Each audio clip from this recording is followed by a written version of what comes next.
Hello everyone, ये video है 11th class के बच्चों के लिए जो एक चैप्टर है थ्योरी बेस ऑफ अकाउंटिंग। वो चैप्टर मैं आपको इस वीडियो में आगे समझाने जा रहा हूँ। लेकिन सबसे पहले एक काम करो, अपने दोस्तों को इस चैनल के बारे में बताओ कि एक अकाउंटेंसी बाय अमित बख्शी नाम का चैनल है। उस चैनल को सब्सक्राइब करना है। सबसे पहले वीडियोज़ जो पसंद आ रही है उन्हें लाइक करना है और अपने दोस्तों के साथ शेयर करना है। अब इस वीडियो का इम्पोर्टेंस मैं बताता हूँ जो 11th क्लास के बच्चे नहीं हैं उनके लिए। जो 12th क्लास में है या फिर जो ग्रेजुएशन लेवल पे है या जो सीए एंट्रेंस लेवल पे, सीए फाउंडेशन या इंटर लेवल पे है, जो इंटर लेवल पे है उनके लिए तो अकाउंटिंग स्टैंडर्ड 1 भी पढ़ना है उन्हें। तो अभी उसमें एजम्पशंस हैं, प्रिंसिपल्स हैं। जो इंटर फाउंडेशन लेवल पे हैं उनको तो कॉन्सेप्ट्स पढ़ने हैं। और जो 12th के हैं भाई, आप लोग जो भी अकाउंटिंग कर रहे हैं उस अकाउंटिंग का जो लॉजिक है वो सारा का सारा ये थ्योरी बेस ऑफ अकाउंटिंग है। तो इस वीडियो को ज़रा ध्यान से देखिए। इस वीडियो में मैंने क्या करा है, पीपीटी स्लाइड्स हैं। अब ये जो पीपीटी स्लाइड्स वाले नोट्स हैं ये आपको नीचे डिस्क्रिप्शन में दिख जाएगी इसकी लिंक। इसको गूगल ड्राइव की लिंक मिल जाएगी, इसे देखिए। इसे आपके मेमोराइज करने में आपको हेल्प करेगा। साथ में अगर आपको फिर भी कोई डाउट्स है या आप कोई सजेशंस देना चाहते हैं कि इस पे वीडियो बनाइए, उसके लिए आपको मेरा व्हाट्सएप नंबर भी लिंक में मिल रहा है, व्हाट्सएप की लिंक भी मिल रही है। सो ठीक है, फिर let's move on to our video and don't forget to subscribe, share and like. Thank you. Third chapter 11th class का आज करने जा रहे हैं जिसका नाम है थ्योरी बेस ऑफ अकाउंटिंग। मैं इस चैप्टर में टोटल 3 टॉपिक्स पढ़ने हैं। पहला है accounting principle, then accounting assumptions and then accounting conventions. अब इन तीनों को पहले मैं एक्सप्लेन करने जा रहा हूँ। सबसे पहले हम आते हैं अकाउंटिंग प्रिंसिपल्स पे। देखिए अकाउंटिंग प्रिंसिपल्स क्या होते हैं। Accounting principles are the rules. Please यहाँ पे फोकस कीजिए, यहाँ लिखा है रूल्स। ये एक रूल्स है जो कि एक अकाउंटेंट अडॉप्ट करता है। इंडिया का अकाउंटेंट, अमेरिका का, चाइना का, जर्मनी का, कहाँ का, यूनिवर्सली यानी कि पूरे वर्ल्ड के अकाउंटेंट्स जो है इन प्रिंसिपल्स के ऊपर काम करते हैं व्हाइल रिकॉर्डिंग अकाउंटिंग ट्रांजैक्शंस। ठीक है, अकाउंटिंग प्रिंसिपल्स का मतलब पता चला। आगे पढ़ते हैं अकाउंटिंग कॉन्सेप्ट्स। अकाउंटिंग कॉन्सेप्ट्स के बारे में देखिए क्या क्या है। Accounting concepts are the basic assumptions.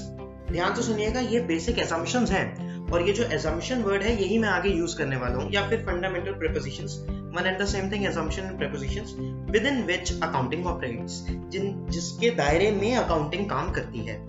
These are generally accepted accounting rules। ये भी रूल्स हैं, हमने प्रिंसिपल के लिए पढ़ा था कि वो भी रूल्स हैं, ये भी रूल्स हैं। Based on which transactions are recorded and financial statements are prepared, यानी कि वही अकाउंटिंग इनके हिसाब से होती है। फिर क्या फर्क है वो भी देखेंगे। हमारा अगला टॉपिक है अकाउंटिंग कन्वेंशंस। इनकी सिर्फ आपको डेफिनेशन पढ़नी है अकाउंटिंग कन्वेंशन की, इसके बारे में नहीं पढ़ाया जा सकता। क्यों? देखिए अकाउंटिंग कन्वेंशंस की डेफिनेशन कहती है these are outcome of accounting practices or principles being followed। ये आउटकम है, किस चीज का आउटकम है? जो आप अकाउंटिंग प्रैक्टिस इतने टाइम से कर रहे हैं या आप अकाउंटिंग प्रिंसिपल्स जो फॉलो कर रहे हैं। एक एंटरप्राइज, आप मतलब एंटरप्राइज जो फॉलो कर रही है उससे क्या आउटकम आया, क्या रिजल्ट आया। अब वो तो आपको नहीं पढ़ाया जा सकता, वो तो डिपेंड्स ऑन द बिजनेस कि क्या आउटकम आ रहा है। तो चलिए फिर टॉपिक स्टार्ट करते हैं। जो हमें पढ़ना है, हमने 2 चीजें पढ़नी है, accounting principles and accounting assumptions यानी कि कॉन्सेप्ट्स। तो पहले मैं अकाउंटिंग असम्पशंस पे आ रहा हूँ। टोटल आप लोगों को 3 अकाउंटिंग असम्पशंस होती हैं जो कि पढ़नी है। पहली है गोइंग कंसर्न, दूसरी है consistency and third one is accrual. बच्चों एक चीज ध्यान रखिएगा, जो मैं आगे सारी चीजें समझाने जा रहा हूँ, जो एग्जाम्पल्स होंगे वो 11th और 12th दोनों क्लास के हिसाब से होंगे, ताकि 12th वाले बच्चों का भी एक ये फ्रेशली ताजा हो जाए एकदम। अकाउंटिंग असम्पशन में पहली हम पढ़ने जा रहे हैं गोइंग कंसर्न। नाम से पता चल रहा है कि चलने वाली, गोइंग, राइट। देखो जरा क्या कहता है। According to this assumption it is assumed, word पे ध्यान दीजिएगा, assumed, assumptions में assume किया जाएगा that business will continue। Business कब तक कंटिन्यू करेगा? for a foreseeable future। जहां तक आप फ्यूचर सोच सकते हैं वहां तक मेरा बिजनेस चलेगा। अगर आज मैं कोई बिजनेस चालू कर रहा हूँ, बिजनेस स्टार्ट कर रहा हूँ, तो ये सोच के नहीं करूंगा कि मेरे को 1-2 साल में ही बंद करना है। मैं जहां तक सोच सकता हूँ 15-20 साल तक, जहां तक अपनी लाइफ सोच सकता हूँ, मैं सोचूंगा कि तब तक मैं अपना बिजनेस कंटिन्यू करूंगा। And there is no intention to close the business. हमारी कोई इंटेंशन नहीं है बिजनेस को क्लोज करने की या उसके ऑपरेशंस को एक ऐसे एक्सटेंट तक कम करने की, एक ऐसे लेवल तक कम करने की जिससे बिजनेस को फर्क पड़े। आगे चलते हैं। अगली अकाउंटिंग असम्पशन है हमारी कंसिस्टेंसी। कंसिस्टेंसी के ऊपर अगली 2 स्लाइड्स भी मिलेंगी, तो जरा ध्यान दीजिएगा। कंसिस्टेंसी, कंसिस्टेंट वर्ड का मतलब होता है सेम, जैसे है वैसे ही रहना। तो कंसिस्टेंसी के बारे में कहा गया है according to this assumption, again assumption है, accounting practices once selected and adopted. आपने एक बार अगर कोई अकाउंटिंग का तरीका लगाया तो आपको हमेशा वही लगाना है। Should be applied consistently year after year. अब जिन बच्चों ने डेप्रिसिएशन चैप्टर नहीं पढ़ा उनको ये एग्जांपल समझाने के लिए मैंने यहाँ पे विस्तार में लिखा है, तो देखिएगा जरा। डेप्रिसिएशन के 2 मेथड्स होते हैं। जब आप डेप्रिसिएशन अच्छे से पढ़ लेंगे तब आपको ध्यान होगा, और जिन्होंने पढ़ लिया उनके लिए well and good. WDV and SLM। अगर आपने एक साल या किसी भी साल में SLM फॉलो किया तो अब आपको अगले साल भी SLM ही करना पड़ेगा। ये कहता है कंसिस्टेंसी का रूल। आपने एक अकाउंटिंग पॉलिसी लगाई, कौन सी पॉलिसी लगाई? SLM की, तो अब आपको हमेशा कौन सी लगानी है? SLM ही लगानी है। तो इस मैं जरा पूछना चाहता हूँ आप लोगों से, तो कंसिस्टेंसी क्या ये कह रहा है कि पूछ रहा हूं मैं कि can we change depreciation method from WDV to SLM? अगर मैंने किसी साल WDV लगाया तो अगले साल मुझे WDV ही लगाना पड़ेगा। क्या मैं SLM पे चेंज कर सकता हूं? अब द आंसर इज, आप लोगों के मन में आ रहा होगा नो। अभी आपने कहा कि आप चेंज नहीं कर सकते, बट मैं कहता हूं आंसर इज यस। सर अभी तो आप कह रहे थे कि कंसिस्टेंट रहना है, चेंज नहीं करना, अब आप कह रहे हैं चेंज करना है। तो बच्चों देखो, 3 जेन्युइन रीजन माने जाएंगे। अगर इन 3 में से कोई भी एक चीज प्रूफ हो गई तो आप चेंज कर सकते हैं। इस मेरा कहने का मतलब है कि कंसिस्टेंसी की 3 एक्सेप्शंस है, और वो 3 एक्सेप्शंस है। पहला, change required by law. Law जो आपको गवर्न करता था, जैसे कंपनीज को कंपनीज एक्ट गवर्न करता है, कंपनीज एक्ट ने अपने रूल्स ही चेंज कर दिए, इस वजह से आपको अपनी कोई पॉलिसी चेंज करनी पड़ी, तो आपको करनी पड़ेगी। Change required by accounting standard. बेटा जितने भी हम अकाउंटिंग पढ़ते हैं, जो भी रूल्स आपने छोटे से छोटे रूल्स पढ़े हैं वो मैंने नहीं बनाए, आपके किसी स्कूल के टीचर ने बनाए। ये एक कमेटी है, ICAI है इंडिया में, जो अकाउंटिंग स्टैंडर्ड्स बनाता है। ये रिकमेंड करता है, सेंट्रल गवर्नमेंट अप्रूवल करती है, लंबा प्रोसीजर है। हमें सिर्फ ये समझना है कि जो भी अकाउंटिंग है वो अकाउंटिंग स्टैंडर्ड्स पे डिपेंड करती है। अगर अकाउंटिंग स्टैंडर्ड ही चेंज हो जाए तो आपको भी चेंज करना पड़ेगा। And the last but not the least is for better presentation.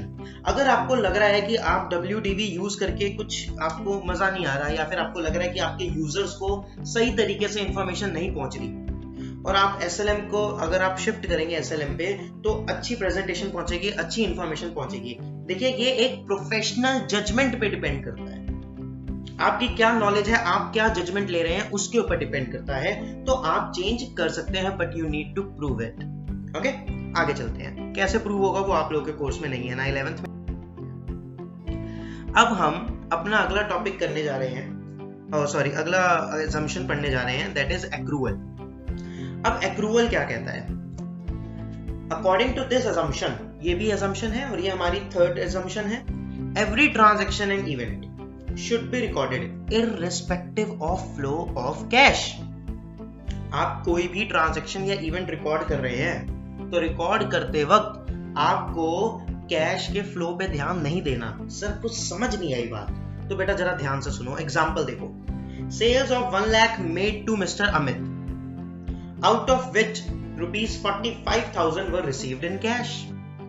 आपने 1 लाख रुपए की सेल्स करी और आपने 45,000 उसी टाइम रिसीव कर लिए। तो माइंड में फटाफट से सोचो जर्नल एंट्री क्या करते थे। तो देखिए जरा, आई गेस जर्नल एंट्री हम ऐसे करते हैं कुछ, mister Amit account debit, cash account debit to sales. Sales 1 lakh की ही है, बट कैश 45 आया, और अब अमित जी से हमने 55,000 लेने हैं। सर इसमें एक्रूअल का क्या हुआ? बेटा आप ध्यान से देखो कि आपने कैश का फ्लो के ऊपर ध्यान नहीं दिया। कैश का फ्लो खाली 45,000 का है, इनफ्लो है, बट आपने पूरे के पूरे 1 लाख की सेल्स रिकॉर्ड करी। This is accrual assumption. आप जिन बच्चों ने P&L अकाउंट पढ़ लिया हो, फाइनल अकाउंट्स बनाने जिनको आ गए हो 12th के बच्चों को, या अगर 11th के बच्चे बाद में देख रहे हैं, तो उन्हें पता होगा कि हम आउटस्टैंडिंग को ऐड करते हैं, प्रीपेड को लेस करते हैं। क्यों? एक्रूअल की वजह से। आउटस्टैंडिंग को हम ऐड करते हैं क्योंकि भाई आपने पे करा या नहीं करा, वो तो इसी साल का खर्चा है, वो तो एक्रू हो गया, वो तो रिकॉर्ड होगा। आगे चलता हूं मैं। असम्पशंस यहां पर आपकी खत्म होती हैं। अब हमारा टॉपिक का नाम है अकाउंटिंग प्रिंसिपल्स। आपने टोटल 11 प्रिंसिपल्स पढ़ने हैं। सर 11 आने चाहिए? हाँ जी बच्चे, आपको 11 के 11 आने चाहिए।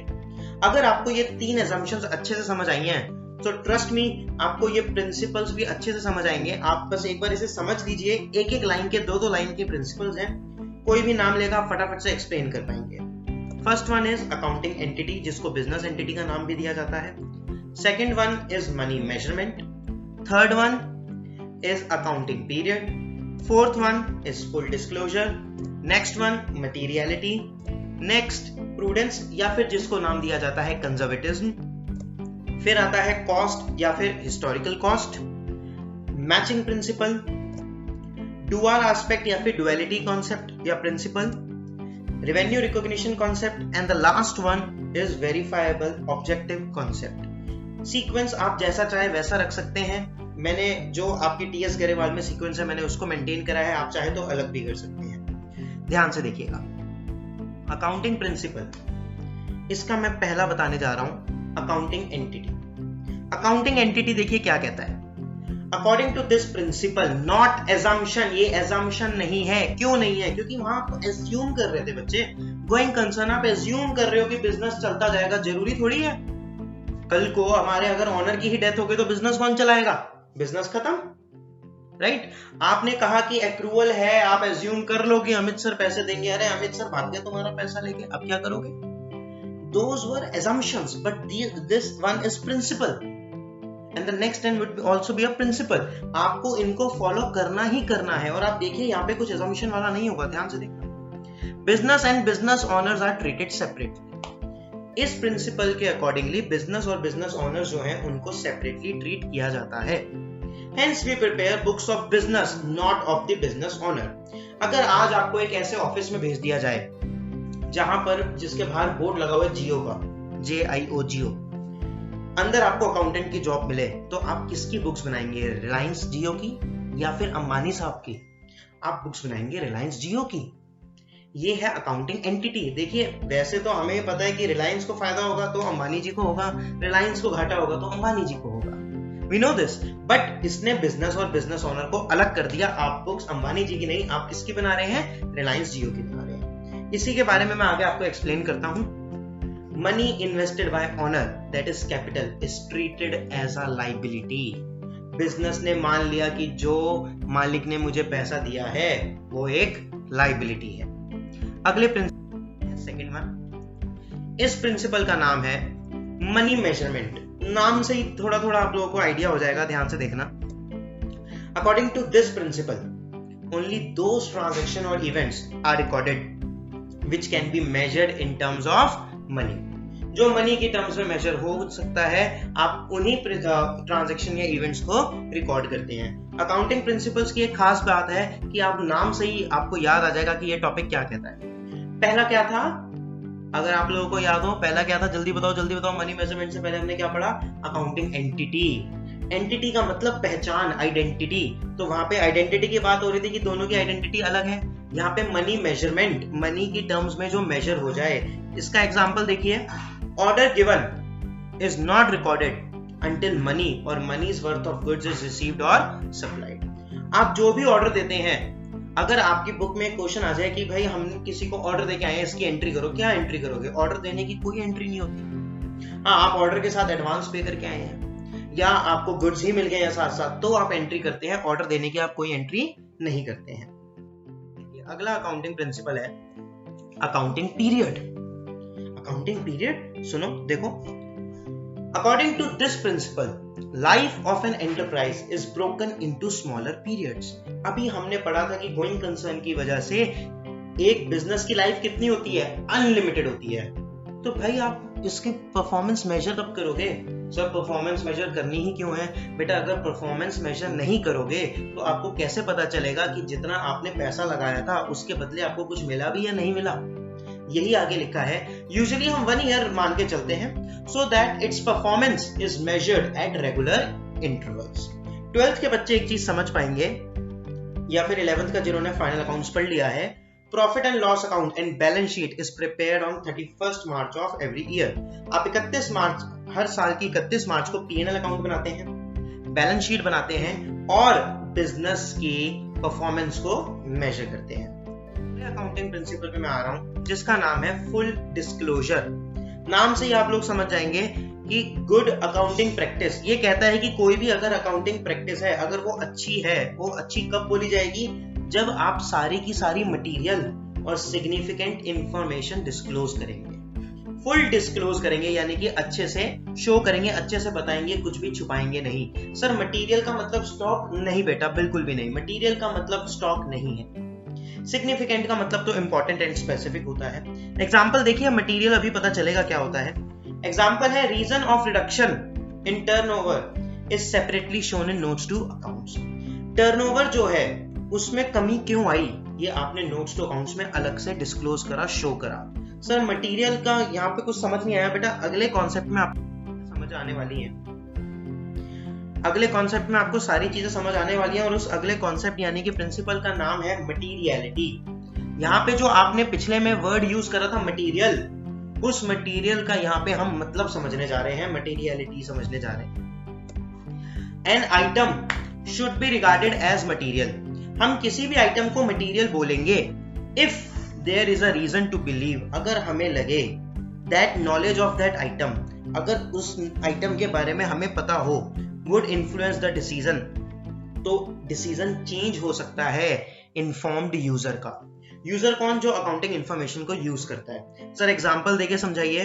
भाई पिछले एग्जांपल में हमने टर्नओवर बोला था, टर्नओवर मतलब सेल्स। अगर टर्नओवर में रिडक्शन हो रहा है, किस वजह से हो रहा है, अगर एक यूजर को पता हो तो वो डिपेंड करता है कि वो कितना पैसा अब इन्वेस्ट करेगा, अगर कोई इन्वेस्टर है तो। देखिए आप खुद सोचिए, अगर टर्नओवर सेल्स ज्यादा होंगी या प्रॉफिट को ले लीजिए, प्रॉफिट भी एक मटेरियल आइटम है। कैसे? अगर प्रॉफिट ज्यादा होगा तो मैं ज्यादा पैसा इन्वेस्ट करूंगा किसी बिजनेस में, प्रॉफिट कम होगा तो मैं कम पैसा इन्वेस्ट करूंगा। तो प्रॉफिट की नॉलेज से मेरा डिसीजन इन्फ्लुएंस हो रहा है, तो इसको हम प्रॉफिट को मटेरियल कह देंगे। आगे चलते हैं। अगला अकाउंटिंग प्रिंसिपल है प्रूडेंस, जिसको कंजर्वेटिज्म भी नाम दिया जाता है। ये मेरा वन ऑफ द फेवरेट है। इसका मतलब समझिए, बहुत सिंपल सा है। Anticipate every future loss but don't anticipate any future profit. अगर आपको कोई भी फ्यूचर में लॉस होने वाला है तो उसकी तैयारी पहले से कीजिए, उसके लिए प्रोविजन पहले से बनाइए, provide for that loss accordingly. लेकिन अगर फ्यूचर में कोई प्रॉफिट होने वाला है तो उसकी क्या तैयारी करोगे भाई? अगर आपको पता है कि फ्यूचर में कोई खर्चा होने वाला है, उसके लिए पैसे बचा लो पहले से ही। अगर वो खर्चा हो गया तो हमने पैसे बचा रखे हैं, हमारे सर पे उसी टाइम बर्डन नहीं आया। बट अगर खर्चा नहीं हुआ तो क्या हो गया? पैसे बचा के हमने अपने पास ही तो रखे होंगे, हमारे बैंक अकाउंट में तो सेव होंगे, हमारी किसी गुल्लक में ही तो पड़े होंगे, पिगी बैंक में ही तो होंगे। लेकिन आप फ्यूचर के प्रॉफिट की तैयारी कैसे करेंगे? क्या आप पहले से ही माल खरीद लाएंगे कि अगर फ्यूचर में प्रॉफिट होगा तो पे कर देंगे? अगर प्रॉफिट नहीं हुआ तो? फ्यूचर तो अनसर्टेन है ना। अगर प्रॉफिट नहीं हुआ तो क्या करोगे? तो इसलिए ये प्रूडेंस कॉन्सेप्ट कहता है कि अगर कोई फ्यूचर में लॉस है तो उसकी तैयारी कीजिए, बट अगर फ्यूचर में प्रॉफिट है तो उसको इग्नोर कीजिए। एग्जाम्पल, जो बच्चे फाइनल अकाउंट्स कर चुके हैं 11th क्लास का वही समझ पाएंगे। Provision for doubtful debt, provision बनाते हैं जिन डेटर्स के ऊपर हमें खतरा होता है, उसके लिए हम पहले से ही तैयारी करके चलते हैं। अगला अकाउंटिंग प्रिंसिपल है हमारा कॉस्ट कॉन्सेप्ट। ये तो मैं क्लास में बहुत ज्यादा एग्जांपल लेता हूँ, आप लोगों को बहुत अच्छे से आता भी होगा। ये कॉस्ट कॉन्सेप्ट कहता है asset is recorded at cost incurred to make it usable. Asset की क्या वैल्यू होगी जो उसको यूजेबल बनाने के लिए जरूरी है। Asset will be recorded at cost and depreciation will be provided timely irrespective of its market value.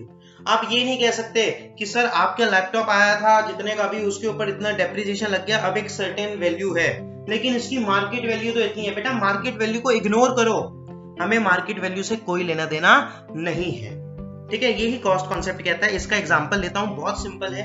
आपने एसी परचेस किया 20,000 का और उसके इंस्टॉल करवाया 1,000 तो आपका टोटल खर्चा 21 हो गया। सीधी सी बात है, आप इंस्टॉल कराए बिना उसको यूज नहीं कर सकते। वो उसको ये इंस्टॉलेशन का खर्चा यूजेबल बनाने के लिए जरूरी है, तो इसलिए एसी की वैल्यू हो गई 21,000। आगे चलते हैं। अगला अकाउंटिंग प्रिंसिपल है मैचिंग प्रिंसिपल। बहुत बहुत बहुत सिंपल है। According to this concept, to ascertain correct profit और loss, revenue and expense of same year should be compared.